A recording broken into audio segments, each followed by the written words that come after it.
সবাইকে আমন্ত্রণ জানাচ্ছি বাংলাভিউ সরাসরি সম্প্রচারে। সাথে রয়েছে আমি শ্রাবণী তালুকদার। সিলেটের গোলাপগঞ্জে অভিনব কায়দায় মসজিদের ইমামের মোটরসাইকেল চুরি করে নিয়ে যায় একটি সংঘবদ্ধ চক্র। পরে 12 ঘন্টার মধ্যেই পুলিশ সেই চক্রের দুজনকে আটক করে এবং চুরি হয়ে যাওয়া মোটরসাইকেলটিও উদ্ধার করে নিয়ে আসে। সিলেটের গোলাপগঞ্জের এই ঘটনাটি ঘটেছে এবং 12 ঘন্টার মধ্যেই ওই চক্রের দুজনকে আটক করা হয়েছে। পুলিশ সূত্র জানিয়েছে, গোলাপগঞ্জের শরীফগঞ্জ এলাকার পানিয়াগা গ্রামের মসজিদের সাবেক এক ইমামের পূর্ব পরিচিত ছিল স্থানীয় এক যুবক, যার নাম আরিফ। আরিফ মোটরসাইকেল চোর চক্রের সক্রিয় একজন সদস্য। পূর্ব পরিচয়ের জের ধরে কয়েকদিন আগে ওই ইমামকে মুঠোফোনে কল করে আরিফ এবং বলে যে কানিশাইলে একজন রোগী আছেন এবং ওই রোগীকে কবিরাজি চিকিৎসা দেওয়ার জন্য অনুরোধ করে ইমামকে। গোলাপগঞ্জের কানিশাইল গ্রামে আরিফের অনুরোধে ইমাম গত মঙ্গলবার 5 সেপ্টেম্বর গিয়েছিলেন ওই রোগীকে চিকিৎসা দেওয়ার জন্য এবং আরিফই তাকে নিয়ে গিয়েছিল ওই বাড়িতে। ওই সময় বাড়িতে আরো কয়েকজন যুবককে অবস্থান করতে দেখা যায়। ইমামকে নিয়ে একটা ঘরে বসে তারা অপেক্ষা করতে বলে এবং বেশ কিছুক্ষণ অপেক্ষা করেও কোনো রোগীর দেখা না পেয়ে ইমামের মনে সন্দেহ জাগে এবং তিনি বাইরে এসে দেখেন তার মোটরসাইকেলটি যেখানে রেখেছিলেন সেখানে নেই। এ সময় তিনি আরিফ ও তার সঙ্গীদেরকে এই ব্যাপারে জিজ্ঞেস করলে তারা হুমকি থমকি দিয়ে তাকে বাড়ি থেকে বের করে দেয়।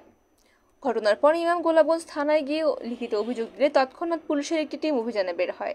রাতভর অভিযান চালিয়ে ওই চোর চক্রের 2 সদস্যকে আটক করে পুলিশ। পরে ওই 2 সদস্যের দেওয়া তথ্যের ভিত্তিতে 6 সেপ্টেম্বর ভোরে সিলেটের জৈন্তাপুর থেকে চুরি হয়ে যাওয়া ওই মোটরসাইকেলটি উদ্ধার করে পুলিশ।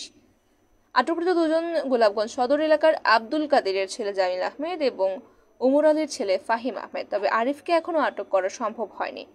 তাকে সহ চক্রের অন্যান্য সদস্যদেরকে ধরতে তৎপর রয়েছে পুলিশ।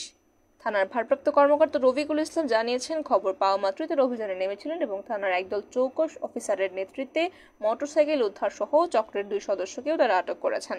বাকিদের ধরতে অভিযান অব্যাহত রয়েছে। সিলেট জেলা পুলিশের সহকারী পুলিশ সুপার মোহাম্মদ সম্রাট তালুকদার জানিয়েছেন, পুলিশ সুপারের নির্দেশে জেলা জুড়ে সব ধরনের অপরাধ দমন এবং অপরাধীদের গ্রেফতারে অবিরাম কাজ করছে পুলিশ। এমন অভিযান অব্যাহত রয়েছে এবং ভবিষ্যতেও থাকবে বলে জানিয়েছেন তিনি। এদিকে হবিগঞ্জ থেকে হাতকড়া পরা এক আসামি পালিয়ে গিয়েছে।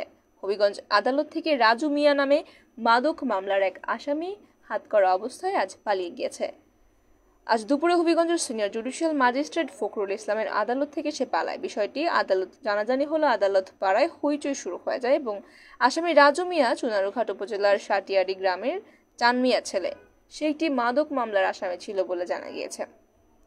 আদালতের পেশকার রামেন্দ্র দাস বিষয়টি নিশ্চিত করেছেন এবং তিনি বলেছেন, রাজু মিয়া মাধবপুর থানার একটি মাদক মামলায় গ্রেফতার হন এবং বৃহস্পতিবার তার রিমান্ড আবেদন জানিয়ে আদালতে নিয়ে আসে পুলিশ।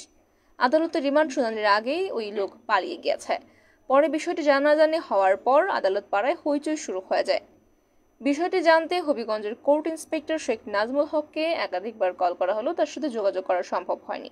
তবে পেশকার রামেন্দ্র দাসের তথ্য মতে বিষয়টি ঘটেছে এবং ওই মাদক মামলার আসামি হাতকড়া পরা অবস্থাতেই আদালত থেকে পালিয়ে গিয়েছে। এই ছিল আমাদের হাতে থাকা এখনকার মতো আপডেট। সাথে থাকার জন্য সকলকে ধন্যবাদ।